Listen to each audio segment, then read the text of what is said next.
Good morning, everybody. Welcome back. And you can see I'm changing up things a little bit, trying to see what look and feel goes best for the show. So we just had a full week of dealing with a lot of the issues in EMS, specifically addressing corruption and everything related to it. But it's very easy for us to latch on to dealing with issues with management and be like, yes, they're the ones. They're the problem. It's them. Well, yes, but we also can be the problem too. And there's a lot of questions that come up when we have these conversations about, well, how do we fix the culture in EMS? Because we all can agree it's a problem. We can all agree that there's issues, but how do we go about fixing them? Well, the answer I've heard for years is you can't fix it. It has to be management. Management's the problem. That's where the solutions have to come from. And yeah, I get that. Yes, there are problems with leadership in EMS, big ones. Lots of problems that affect us on many levels in many different ways. But that doesn't mean that we aren't responsible for handling our own shit too. What do they say in relationships? The problem's never just one person. It's usually both people in some way, shape, or form. Well, it's no different in this. This is not just a turf war between management and field staff. I would even say not just. It isn't that. Yes, there are battles that need to be fought in that front, but that's not where the crux of the problem is. So how do we fix the culture? Well, there's kind of three layers to this, and each layer has its own complexity, has its own issues, and has its own timeline for how to be able to fix. So I break it up into three levels. One is fixing the culture on an individual level, fixing it on an agency level, and then fixing it in a federal or government sense.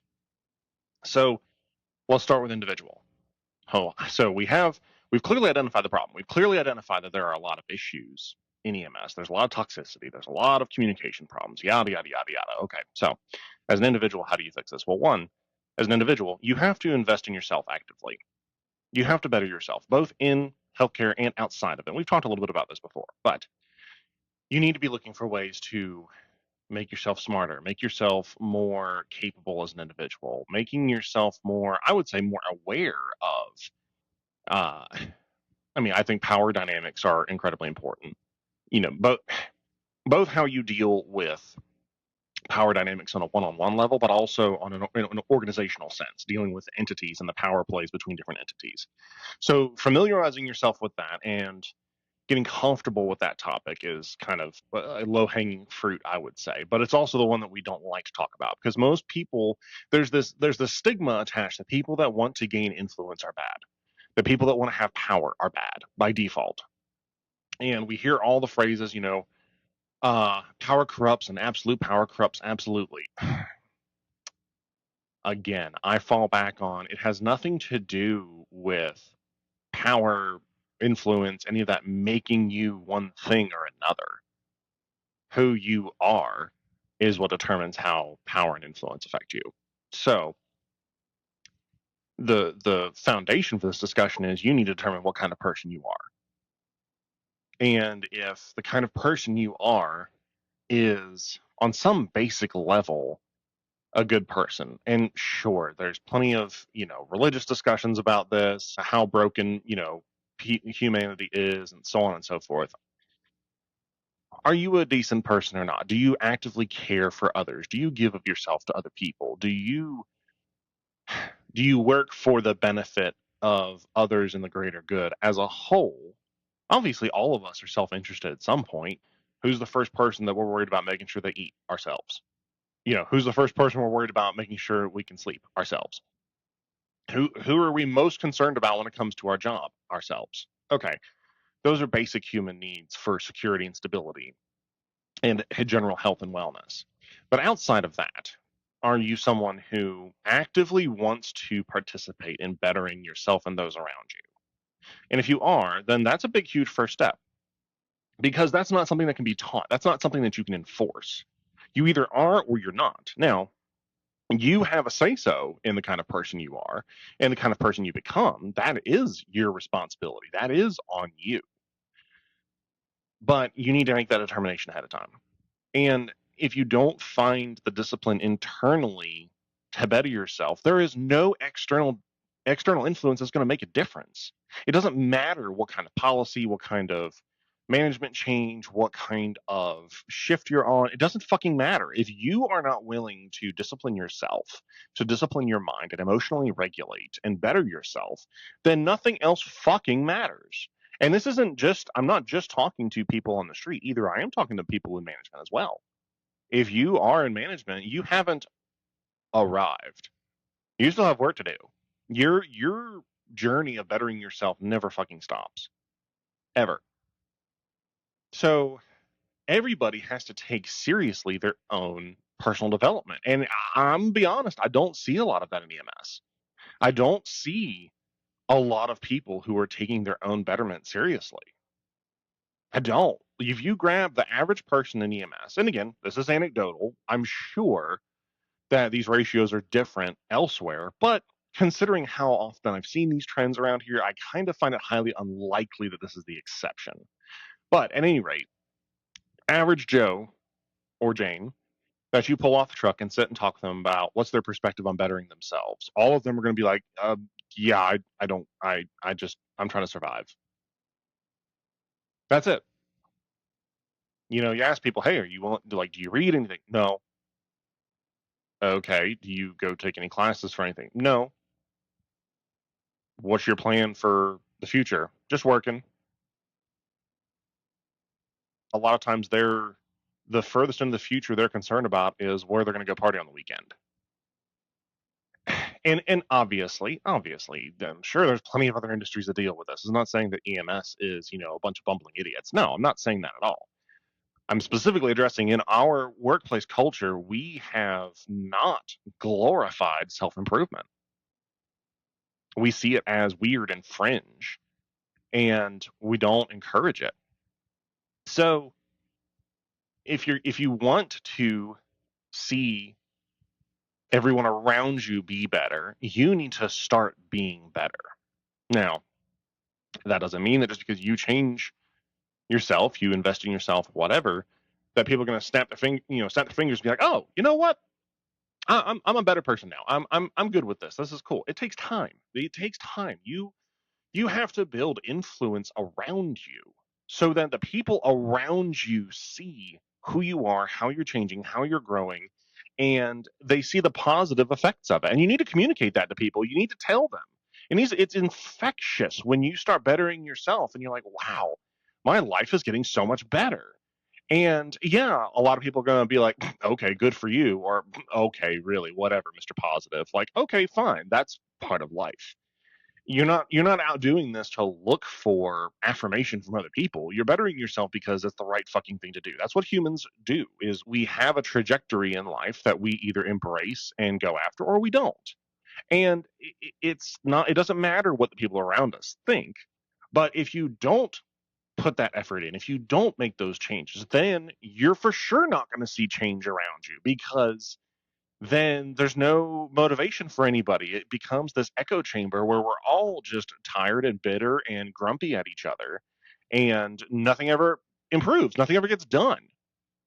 So, like, what do you expect to fucking happen? So, I know it sounds cliched, but like, you have to take your own development seriously. You have to take responsibility for yourself and what you do and the future that you have. So, and we'll talk more about that. The kind of the rest of this week, I want to revisit again the topic of the core values that we have put together and preach in Paramedic AF, the EMS 2.0 project. Not to, not as a marketing thing, but as a, hey, like, this is these are fundamentals that I believe we should be rallying together for. We should be coming back to and embracing something like this. I'm not saying that, what Michelle and I have put together is the answer, but it's a start. I would love to see people improve this shit and point out the errors in this, but point out the errors to make it better, not just, oh, well, that's not going to work. No fucking shit, Sherlock. Anybody can say that about anything, but if they're not going to actually offer reasons why, or any like objective alternative to things, then I really don't give a shit. I really don't care about what you have to say.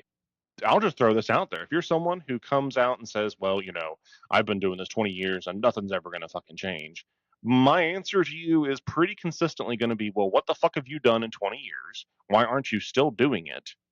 And if it's really that bad, then why the fuck are you still here? If you're that fucking miserable, go work somewhere else. But if you're not going to actually help, get the fuck out of the way. Because there's a lot of fucking work that needs to be done. So don't just do this whole, oh, well, it's useless. Really? Really? Yeah, no, I don't think so.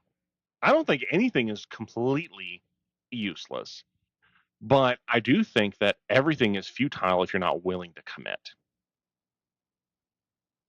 If you're not willing to commit to something, and I mean actual genuine commitment, not just, oh yeah, I'm excited about doing this, let's go. But like, you're so committed that you don't give a shit if it's a really bad day. You don't give a shit if nobody is sticking up with you. You don't give a shit if it all seems empty and pointless.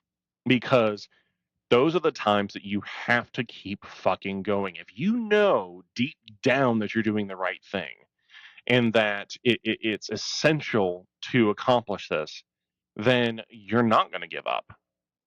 The only difference between the people that make it and the ones that don't is effort and commitment and discipline. That's it. That's the only difference. Is somebody who was willing to stick through the hard times longer than the other people. Those are the people that succeed in life at anything that you go for, whether it's business, whether it's an ideological movement, whether it's something political, whatever. The people who are willing to hold out and endure and be disciplined are the ones that make a difference in the world. Flat out. You can't argue that. So if yes, I understand that changing EMS is not something that we can just, snap our fingers and it's done. This is not something that we're going to solve in a year, 5 years, maybe even in a decade. This is something that's going to take a long fucking time. But it takes us being resilient enough to say we accept nothing other than bettering ourselves and striving for a better goal. And no, we're never going to reach perfection. I mean, that's impossible. You're always going to have the human element. You're always going to have error. You're always going to have people that slip through the cracks, that cause problems, that are less than motivated to make things better. You're always going to have that. So you can't let that be what hangs you up. So on an agency level, you need to be exerting your influence because you have influence. You do, even if it's only 3 people, even if it's only 3 people that you have any kind of influence over, you do have a sphere of influence. And culture is composed of individuals and how their mindsets affect their behavior. And you throw enough people together and they naturally start to align. There's a natural regression to the mean of what the average attitudes and mindsets are. That's what people fall back to. So if we want to change that culture, we have to change those mindsets, and they need to happen on an individual level. And you have to work from the ground up, because where do people that are in positions of leadership come from? They come from the field. Even if it's not directly from, if you get an outside hire as somebody who's a member of management, cool. But they still came from, a street level position at some point.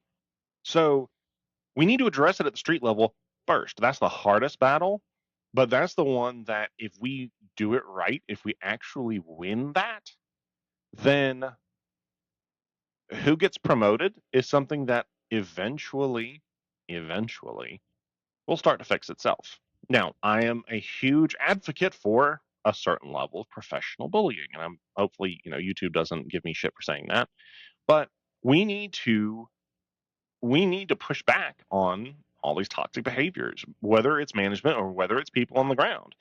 Both are unacceptable.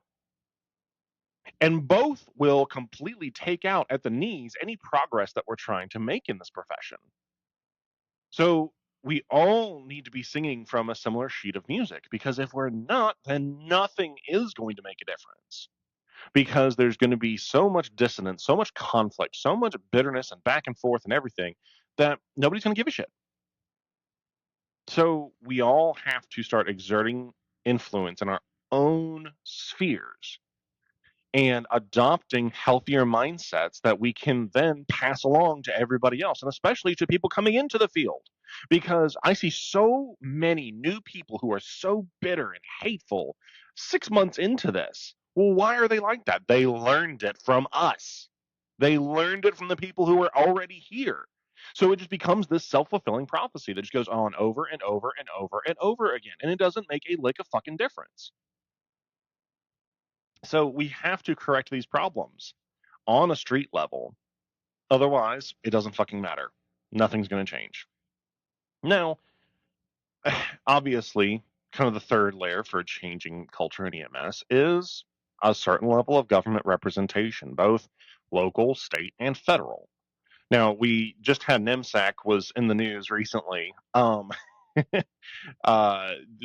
under the Department of Transportation, and all 25 council members were recently vacated from their positions.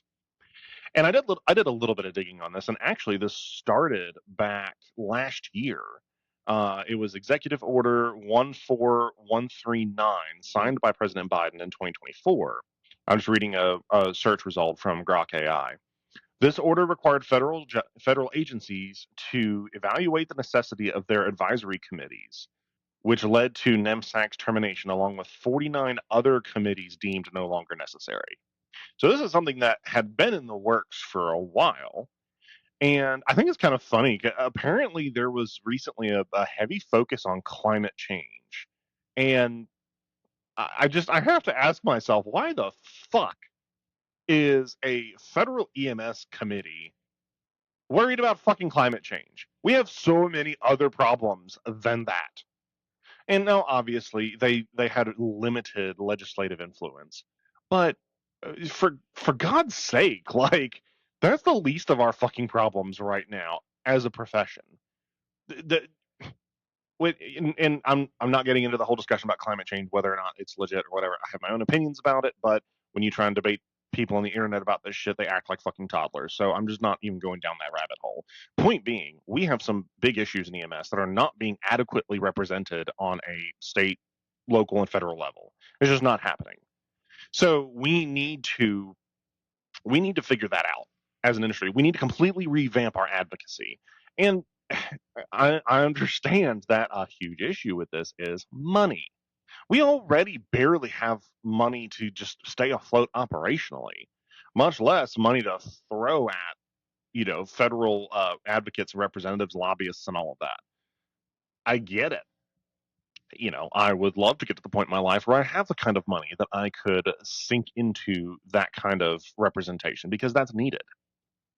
And people can villainize wealth all you want, but wealth is what makes the world go round. Because the changes that you see being made in the world, good, bad, and otherwise, where are they coming from? Whoever has more money. Money's a resource. And if you don't have it, you usually can't do shit. So this layer of solving the culture problem is the hardest because, one, you have to represent in one place. Let's just take federal representation for example. You have to represent an entire country in one, maybe two places, depending on which part of the legislative branch you're lobbying with. That's it. That's a huge task. That's a lot. And we can't snap our fingers and solve all those problems, even at a legislative level. I personally think that getting us out from under NHTSA and DOT is a good thing. I would say we should be under DHHS. We could argue about that, and that's fine. That's not a hill I care to die on. But point being, we are a clinical entity. We do not have any business of being under a purely logistical, transport-focused department. The transporting is, while yes, it is an important distinguishing component of EMS, it is not the primary component of EMS. There's so many other things involved. So we do need to revamp that. And that I don't have a good answer for. That is not something that I am particularly specialized in. I would love to see other people who have a passion for that and who have the skill set and the connections to do that. I would love to see those kinds of people come up. I don't have a good feel for that, honestly. Like I'm not bullshitting here. I'm very comfortable with dealing with the individual level and even agency level issues. When it comes to federal representation, that is a whole different tangle of issues. However, it still needs to be done. It still needs to be addressed. Somebody has to more accurately represent our needs on a state, local, and federal level, especially federal at this point in time, because there's too many issues that transcend state level authority. So, obviously, this is a topic that we could sit for hours. You can write probably a couple books about how to address culture, because it pulls from so many different things. It pulls from philosophy, it pulls from psychology, it pulls from sociology, it pulls from finances and business. There's so many components to this. But at the end of the day, the biggest takeaway for all of this is nothing changes until the individuals change. And that change has to come internally. I can sit here and yell and preach until I am blue in the face, but it doesn't matter. I'm just a voice. Michelle and I are just voices. And yes, I do my best. We both do our best to lead by example. But what sphere of influence is that? It's not huge. Everybody needs to step up. Because if everybody doesn't step up, then we're going to continue fighting these battles and not make any progress. Because until we cut off the corruption and toxicity at its knees, we're not going to get anywhere. So, I would just ask, as you're listening to this, take some time, do a good self-inventory, see what your mindset is, how your mindset can change. What are things that you see that you can do better, that you can contribute to your agency where you are, and focus on that. If everybody was just focused on bettering themselves and bettering their sphere of influence, that's it. If that's where we started, that's 90% of the battle right there. I would argue that is the lion's share of the battle. The rest of it we can figure out, but this right here, this is the core shit. So, and not just no, EMS is not our personality, or shouldn't be our personalities. It's not an all-consuming part of our life. Take this with you the rest of your life, and how you live your life, how you are as a parent, how you are as a friend. Evaluate yourself. That's a good process. That's okay to do. And it's okay to get your feelings hurt if you realize that you're doing dumb shit. But if you don't ever take the time to analyze, then you're never going to actually know what you need to do. So, that's all I got for you guys. Be safe. Talk to you in the morning. Bye-bye.